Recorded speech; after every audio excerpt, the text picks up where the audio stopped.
I'm David Remnick, host of the New Yorker Radio Hour. There's nothing like finding a story you can really sink into that lets you tune out the noise and focus on what matters. In print or here on the podcast, The New Yorker brings you thoughtfulness and depth and even humor that you can't find anywhere else. So please join me every week for the New Yorker Radio Hour, wherever you listen to podcasts.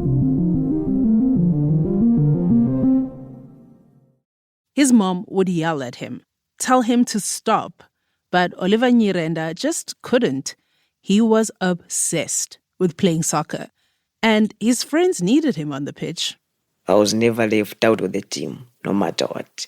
And usually I'll find myself as the striker, and I really liked that position. So when his mom wasn't looking, Oliver would sneak off to play, but she always found out. The evidence was all over him. My clothes were covered in dust, my feet covered in dust, even my eyelids in dust, And so it went. Mom would say stop, Oliver wouldn't, until one day when he was about 13 and his mom tried a new approach. You know, if you don't listen in an African home, there's always a way to make you. And I was really scared because I didn't like a beating. So he stopped playing soccer for good. Oliver's 18 now, and with hindsight, he gets it. His mom wasn't mad that he got dirty. She was trying to protect him. Because what's in the dust kills almost 1 million people every year.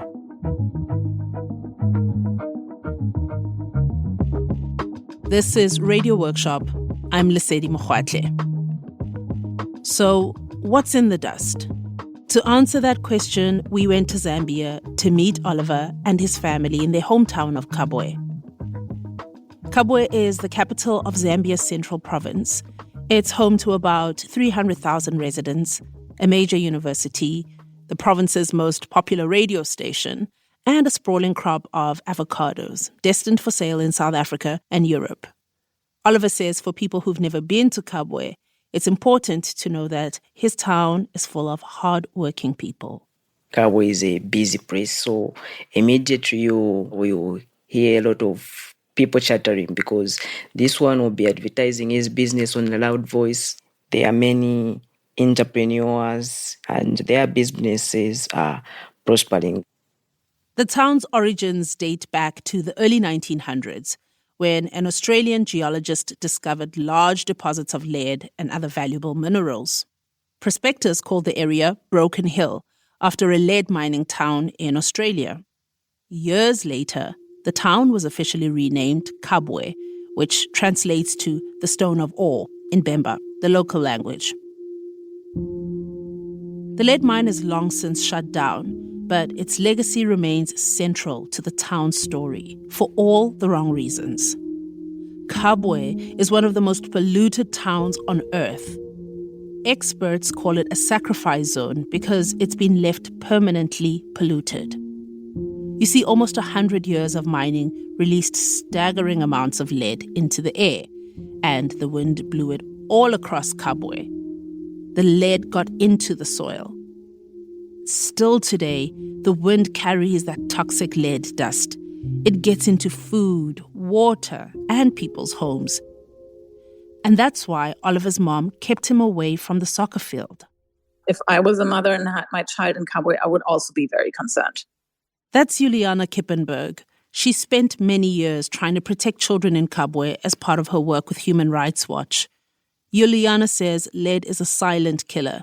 It can trigger a long list of health problems that can go completely unnoticed until it's too late. Basically, what lead does, it attacks the brain and the nervous system. So oftentimes what it causes is learning difficulties, memory loss, reduced IQ, reduced attention span, so attention deficit essentially, and developmental delays. Lead is a deadly neurotoxin. It can cause anemia and weight loss. Also, vision, kidney, and heart problems.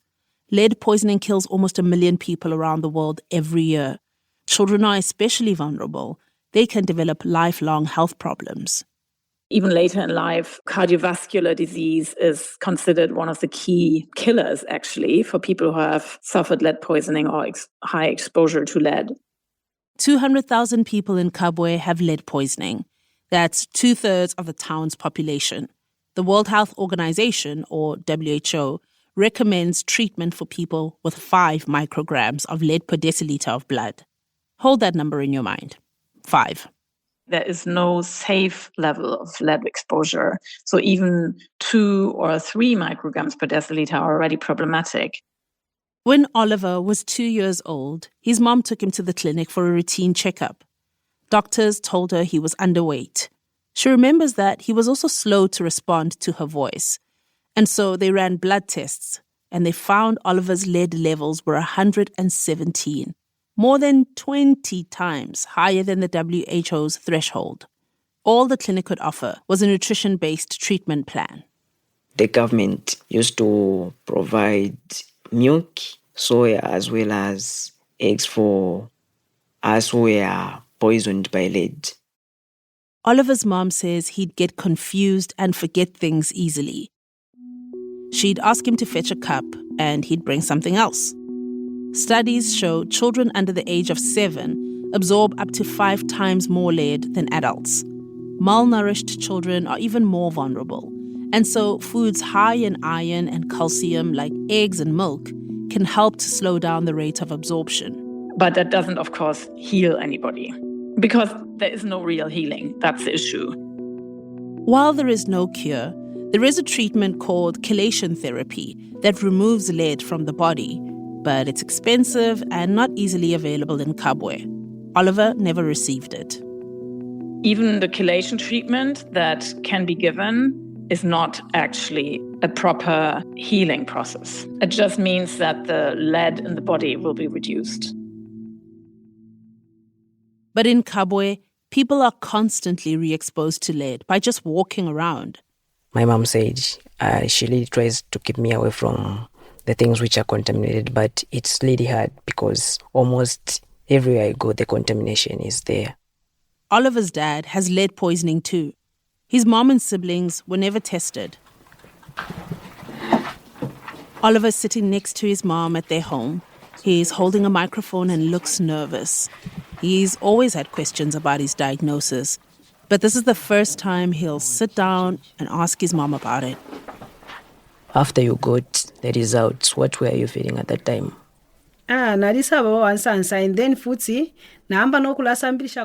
Oliver, when I was pregnant with you, I ate a lot of soil.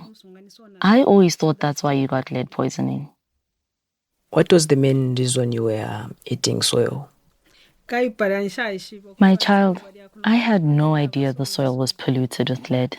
I know it's not a good idea to eat soil, but it's just a craving women get during pregnancy. Studies have found that pregnant women with an iron deficiency sometimes develop the urge to eat soil. It's called geophagia and is common in many parts of the world, especially in Africa. But it's extremely dangerous in Kabwe because the soil is contaminated. Certain neighborhoods are more polluted than others.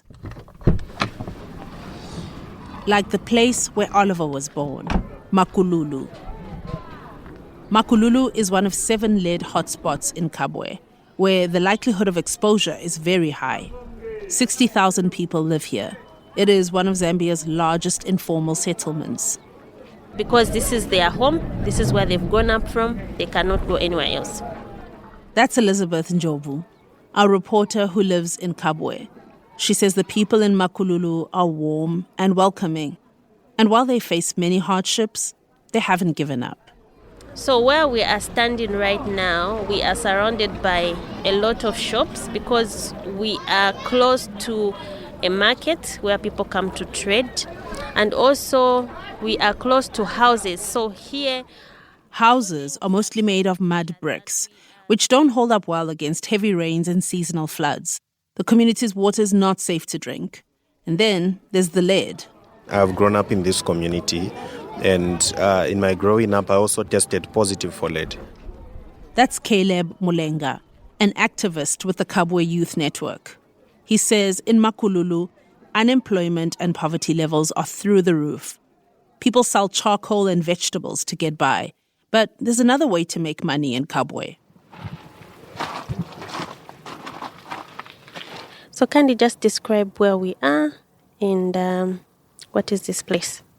All right, so we are in the mine area at a place called the Broken Hill Mine. So this used to be a mine that used to mine lead. Though the mine has been closed for almost 30 years, it's not entirely abandoned. So presently, what we have is young people, mothers and children that are trying to look for lead and zinc in those deposits. And they are working under risk conditions, no protective clothing at all. This is known as artisanal mining. It's informal work, done by hand, using basic tools.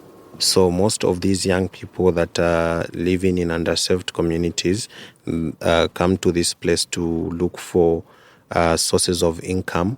And for them, lead and zinc mining is a profit-making business. Across the developing world, it is estimated that artisanal miners bring in more money than subsistence farmers. There are over 40 million artisanal miners, mostly in Africa and Asia. Many are women and children.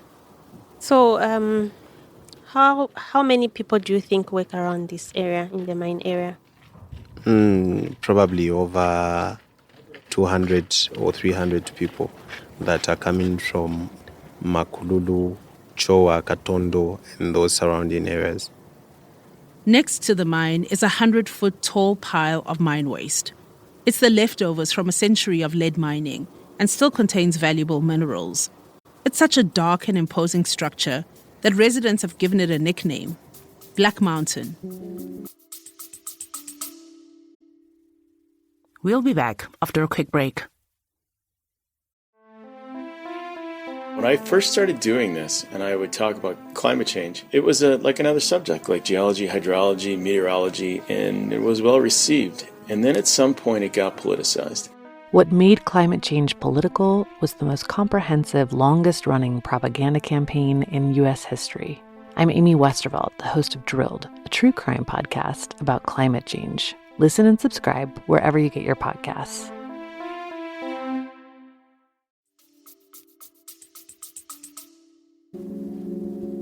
So as you see, it's uncovered. So the wind blows into people's homes, affecting over 200,000 residents that live around Kabwe. The government has cleaned up a few homes in Kabwe, as well as a highly polluted canal. Using a World Bank loan, it also rolled out testing and treatment for some children. New mining laws are being discussed, and an agency is being set up to rehabilitate polluted land. But in the meantime, Black Mountain still stands, the wind still blows, and people in and around Kabwe continue to be exposed.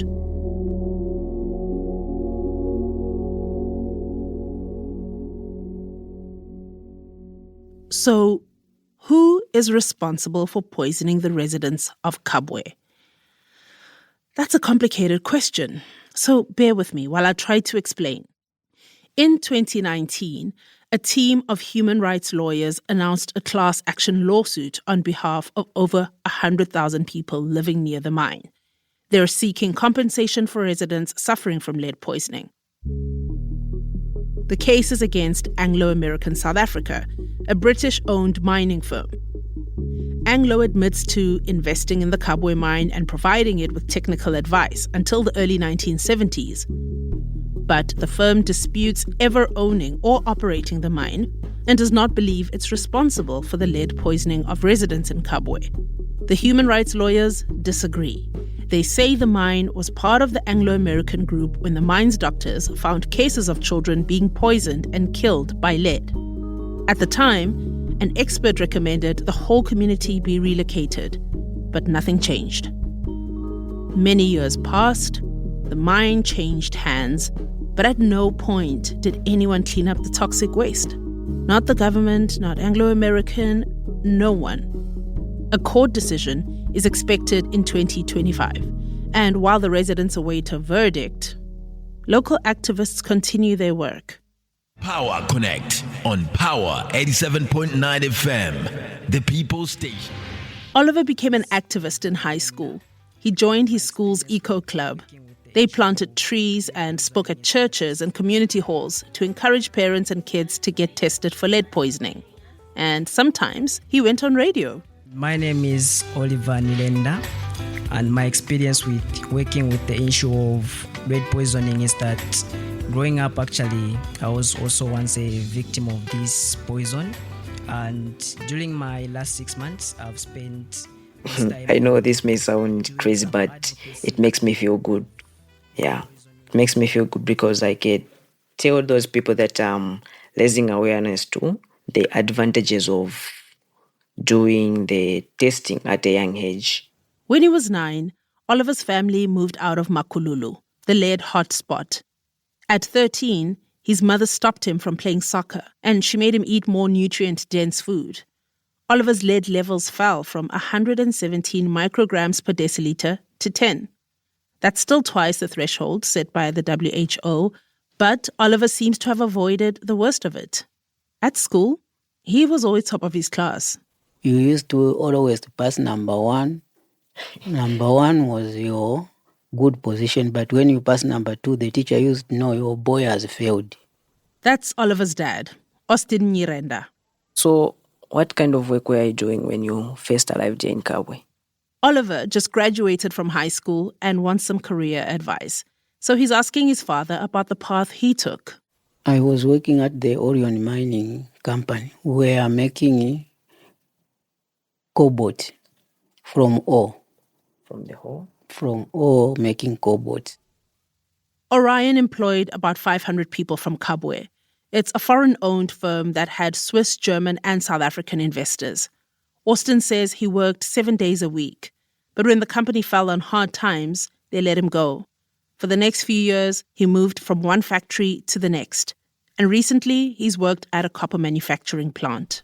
They are making cables, batteries, solar panels, so which means it's a very good thing we are making. Solar panels, wind turbines, batteries that power electric vehicles. Copper is an essential mineral in those good things. And the world needs these clean energy technologies to stop climate change. But an increase in demand for copper means more mining. Zambia's government says it plans to triple the country's copper production over the next 6 years. But Oliver says that doesn't have to be a bad thing. It only becomes bad when it is not properly done and the health of people and the like is not considered. But mining itself is good for the Zambian people. A Zambian economist told us that Zambia has exported hundreds of billions of dollars worth of copper, $6.6 billion of raw copper in 2022 alone. But all he sees in his country is crushing poverty. And now, a new wave of copper mining is coming to Zambia. One company, backed by billionaires like Bill Gates and Jeff Bezos, has already discovered vast untapped deposits. Anglo American, the company being sued for poisoning women and children in Kabwe, is also back on the ground. If things does not change this time around, then I don't think the Zambian people will allow it. If they don't care, then they have no right to take them in laws. From Angola to Zambia, many African countries are scrutinizing their contracts with foreign mining firms. They want a bigger share of the profits and the minerals from their mines. In Mali, the government arrested 3 mining executives over millions of dollars in unpaid company taxes. The Australian company, Resolute Mining, disputed the allegations but agreed to fork out $160 million to set them free. Juliana from Human Rights Watch says the way mining is done has to change. I think, the way to approach this now and really ensure much greater transparency, greater accountability, and give communities the right to participate, but also the right to basically say no if they don't want mining to continue.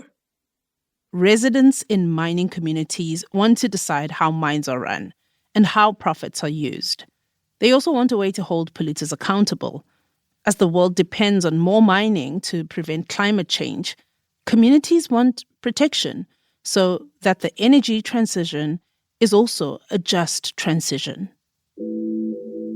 Yes, the energy transition is obviously absolutely needed, urgently needed to address the climate crisis. There's no question about that.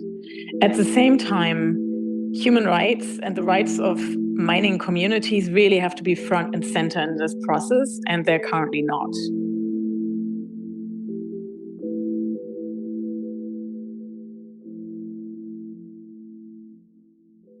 All of this weighs heavily on Oliver as he considers his next move. Part of him sees the value of being an activist and fighting for the rights of his community, but he also wants a successful career to support himself and his family. With all of this on his mind, he tells his dad about his plans.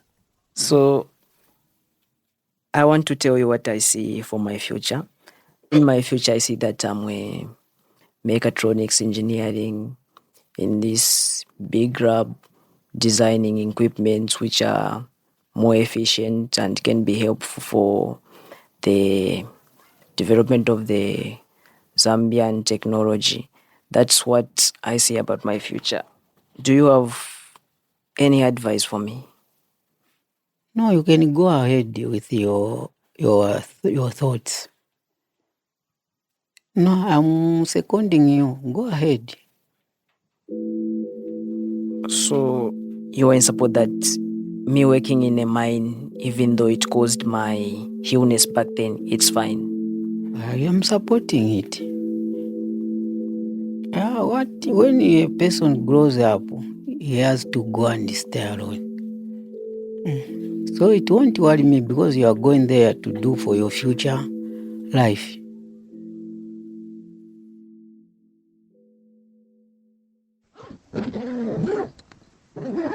You might be wondering, why is this person suddenly packing up his bag?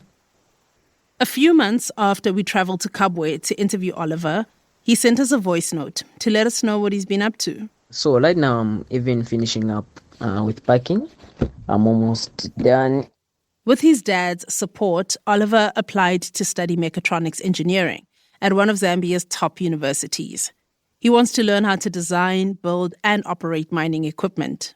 I just found out that I've been accepted at the Copperbelt University. The university is about 5 hours from Kabwe. It's located near some of the world's largest reserves of copper in the aptly named Copperbelt province. As a student, Oliver will go on class field trips to the mines to learn what it's like to be an engineer. Dusty. But his mom isn't as easygoing as his dad about the path he's chosen. She thinks he'll be in danger. I'm worried you're going to inhale the dust, but just remember to take care of your health and avoid anything harmful. Oliver, I'll always pray for you, my child. God bless you. As Oliver works his way into the very same industry that made him sick, he sees the worry in his mom's eyes, a worry he's seen time and time again. Mom, I've never told you how grateful I am to you for really stopping me to pray in the dust back then. Without you, Mom, I really don't know what I could have become, for sure.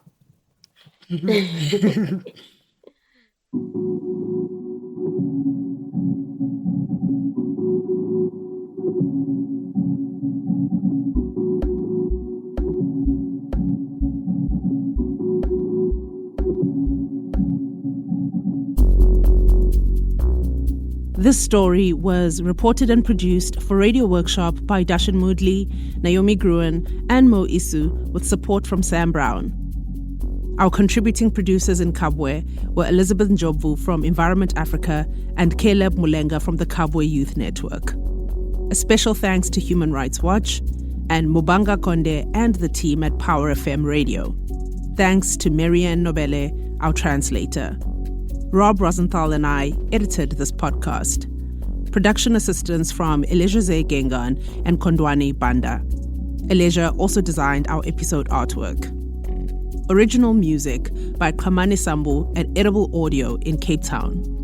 Joe Jackson is our sound engineer and managing producer. Mike Rayfelt is our sound designer and executive producer. This episode and the work of Radio Workshop would not be possible without the support of the UMI Fund, the Doc Society, and the African Climate Foundation. Find out more about what we do and support our work at radioworkshop.org.